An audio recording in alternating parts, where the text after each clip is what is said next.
To the men who randomly stopped texting a girl after you used to talk to her all day, every day, why'd you stop? I was always the one who was initiating conversations. I stopped initiating the conversations to see if she would, and she never did. So I figure she just didn't care about me, so I shouldn't just stop trying. I couldn't say that last part because my brain is hurting.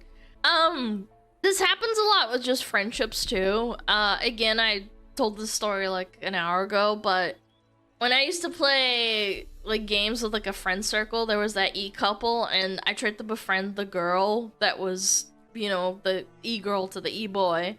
And I would like message her and like try to talk to her. I tried to like engage with her, and she just completely blew me off. It's not a one-to-one, obviously, because I'm not trying to date her. But people like that exist, and it's super cringe because it's like they'll give you the attention just to like get something out of you or keep you around to like make others happy or make themselves a little bit happier. And then and as soon as you stop talking to them, they immediately stop talking to you forever.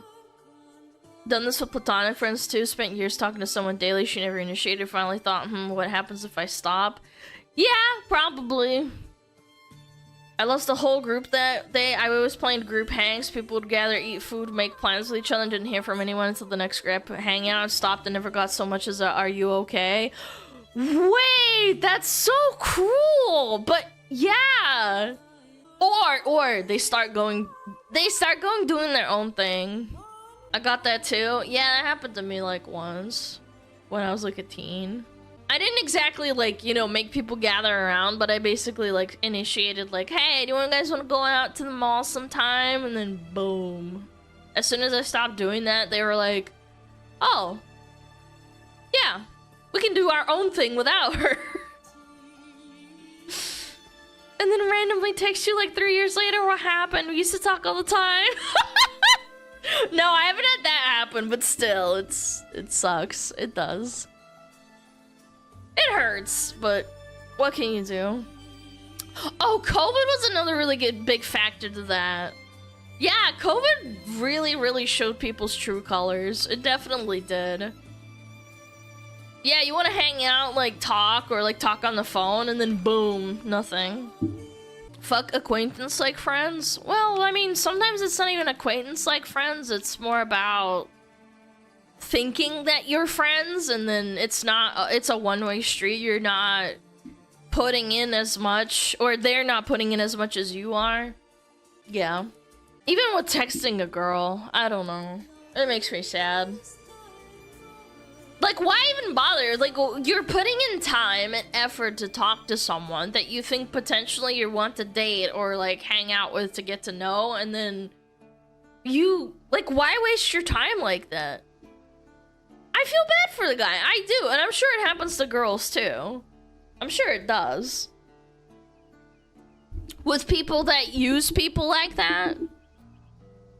Oh, you just want to hang out with me now because I'm like talking to you, but anywhere outside of that, you don't actually want to talk? That's crazy. No, I don't get to know people, so I don't know. I've stopped trying really hard in that capacity. Yeah, if you want to talk to me or, you know, say, hey, how are you? That's awesome, but I just... You give it a couple of weeks of like trying, and then if they stop trying after you put in the first move, then that wasn't like real. Don't waste your time like that. It can be hard to walk away when it might be the only person you've seen like had a chance within months or years. That's actually a good point. I didn't even think of it that way, because I'm talking, I guess like I'm talking about when I used to like actually talk to people a lot or a decent amount. You know, like school and stuff. Yeah, I think I could understand that if you put it that way. Hard to let go if it's, you know, someone that you talk to or met at work or whatever.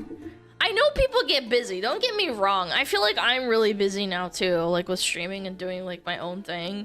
I don't have any help basically outside of like the Clips channel and stuff. I find my own content. I don't have an agency. I don't, like, I handle all the business. I read my own emails and all that shit. But I feel like it's not an excuse, because even with me, if I don't get back to you within like a day, I'm usually just like, I'm just cranking. I'm trying to, I'm just cranking.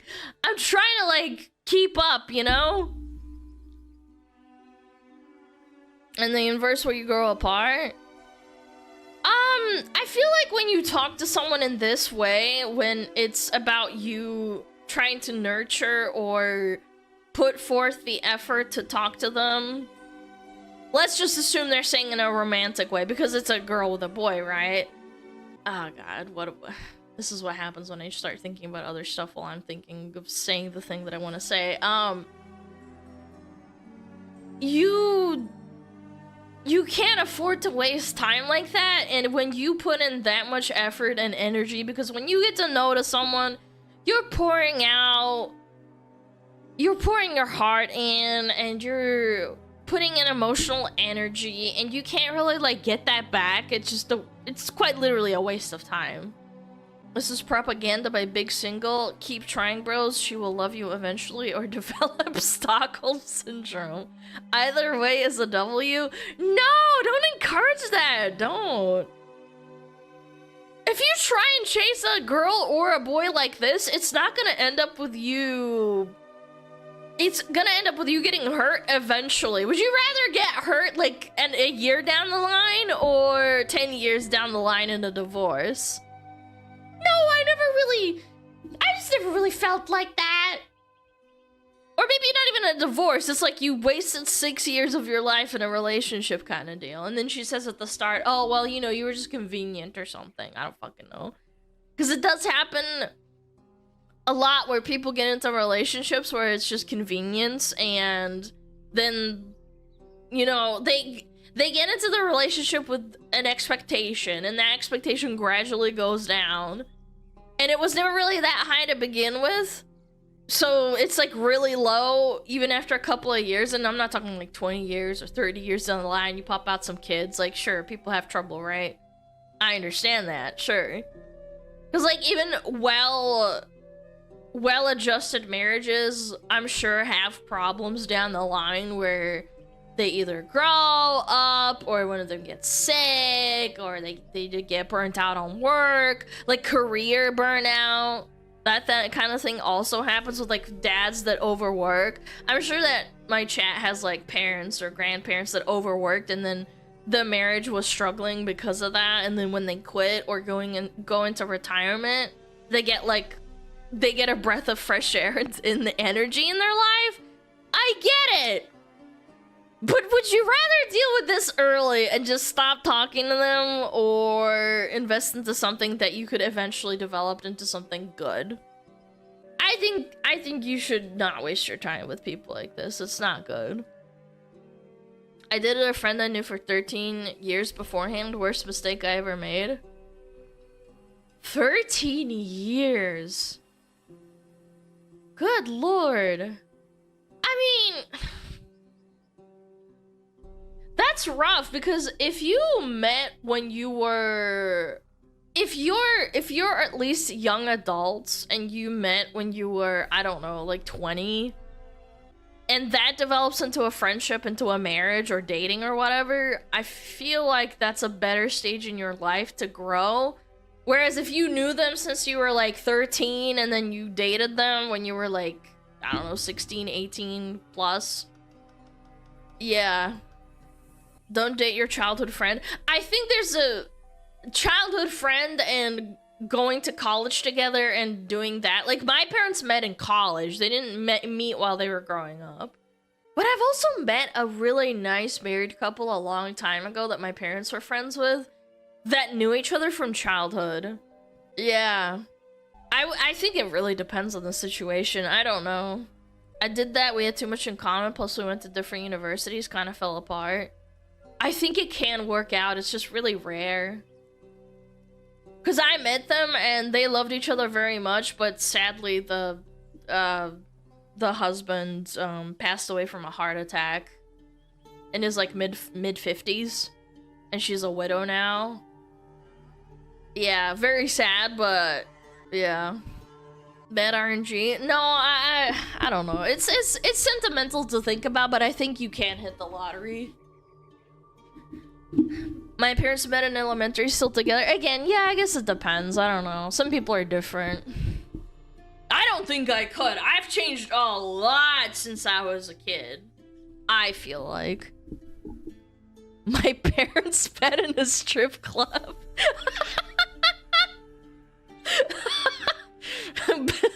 Okay. First love, childhood friend relationships are hit or miss. Either that, your partner for life, or it ends by the time you go into college and work life and realize you've grown into different people. Yes, that's what I'm saying. Like, I feel like I couldn't date someone that I met when I was like younger in my teen years or whatever, or even like in my when I'm 18. Like, it's just so. I feel like I've grown a lot. My ex and I met at work. Best 5 years of my life, but right person at the wrong time. That's also a big factor. Again, with circling back to this, don't waste your time if the person isn't reciprocating. If you're pouring your heart out, even if you're like just friends, and it's like a boy and a boy or girl and a girl trying to be friends with each other, not even from like a dating perspective. If they don't reciprocate and talk to you, like, fuck them. Like, they're not important. I have someone like that. I do. If they don't reciprocate and I don't talk to them, like, fuck them. Like, oh, how are you doing? Like, you haven't talked to me in 3 years. I don't want to talk to you. Yeah. Just move on. Find a better friend or something. Don't force the chemistry. You know... Talking to somebody should come naturally. If you have nothing in common, there's no reason to force it.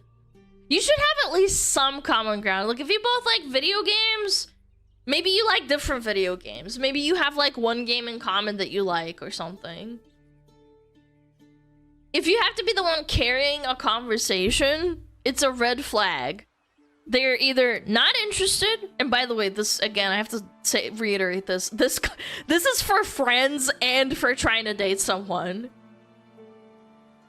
If they're interested but they're poor at communicating, communication is like everything in a relationship. Even if someone takes like a day or two to respond, I think that's a little bit of a red flag. They might be like busy, it's not the right time to talk to them. You might want to save yourself the headache and the heartache that comes with like not having a friend or having to waste your time talking to someone that you thought was going to be like a potential dating thing, a relationship. They're potentially like multitasking. Like, again, for me, for example, I will respond. I'm just really busy. I'm really busy. I'm sorry. If they can't even remember to text you back, you're wasting your time. And also, this is a really important factor too. You might be dealing with someone who thinks that they're better than you, which isn't a good place to start in the first place. Friends can do this too. All of the above, all of the points that I just stated. If you find yourself being the only one reaching out to the friend group, like this guy right here, you need to stop. Like, stop bothering. And texting is literally a game. It always has been. It always will be. Like, DMing as well. Like, it's the same thing. Don't over text a girl because you're interested. Give her a chance to signal interest back. You'll save yourself a lot of trouble. Don't like text her and then text her like the next day and then text her the next day after that. Like, hey, did you miss my message? Like, just don't save yourself the heartache. Or even with friends. It's just not. Never ever double text. Yes, it's a good rule of thumb. Yay! Good morning, sweetheart. It's been 5 minutes. Why haven't you responded?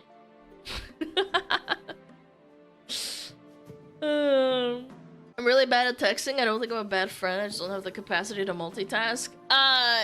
Yeah, again, I do have some friends that I didn't tell that I was streaming, and I've just kind of disappeared off the face of the planet. But if they text me and say, oh, hey, how are you? And I'm like, oh, you know, just Busy with work. Haha, I wanna die. And then we'll like banter for a little bit and then they respond again. Again, they're just friends. I showed you my Thrall GPS. Please respond. Turn right. Look, Tarogar. Yeah. I don't know. She's lying, try harder. Send text, emails, phone calls, letters. Write on her online walls. Do it more. It shows how true your love is. They love that. Okay. I'll take your word for it. I'll do that next time I try to be friends with a VTuber. My fiance said they don't like paragraphs because they don't want to read a book. Makes them think that something's wrong. Yeah, save your paragraphs for like when you're actually in love and you're both like in a relationship.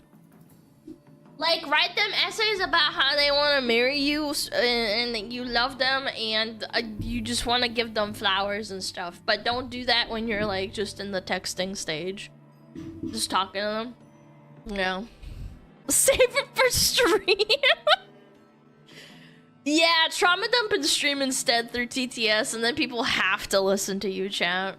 Write your IRL stats like a D&D sheet to their business email. Chat, I did have a marriage proposal in my DMs one time that showed their religion, their height, their job occupation, and then they had like a D&D stat sheet that they had attached to the email that was like 6 strength and 5 intelligence or whatever. And then I didn't respond to them. I never respond to people because I don't want to give you the impression that I want to talk to you. I'm sorry. I know it might hurt your feelings hearing this. I don't want to talk to you and respond because then you might think that you have a chance because I will tell you no. Because some people claim that saying no is enough for them to stop, and then they'll say, no, please, just give me a chance. So I just don't respond, period. But my point is, they started writing like an entire short novel in my emails about some story about their life. Yeah. You have to send a boyfriend application form to every person you match with on dating apps. Yeah. Probably. Was it interesting? I'm not gonna lie, I did not read it. Yeah. It's good to ignore weirdos. We need to be put in our place. Well, what's really striking is that it's not just one person that says, oh, if you tell me to stop talking to you, I will stop talking to you. But if you do that, they always say something like, oh, but give me a chance, please. Like, even after, like, no. How are you? Could be better, man. Could be better. How many bits to have you read it on stream? I'm not gonna read it on stream. I don't want to make people suicidal over me. Obviously, I'd change, like, names and stuff if I ever did it, but I don't think it's a good idea. People will actually get really upset.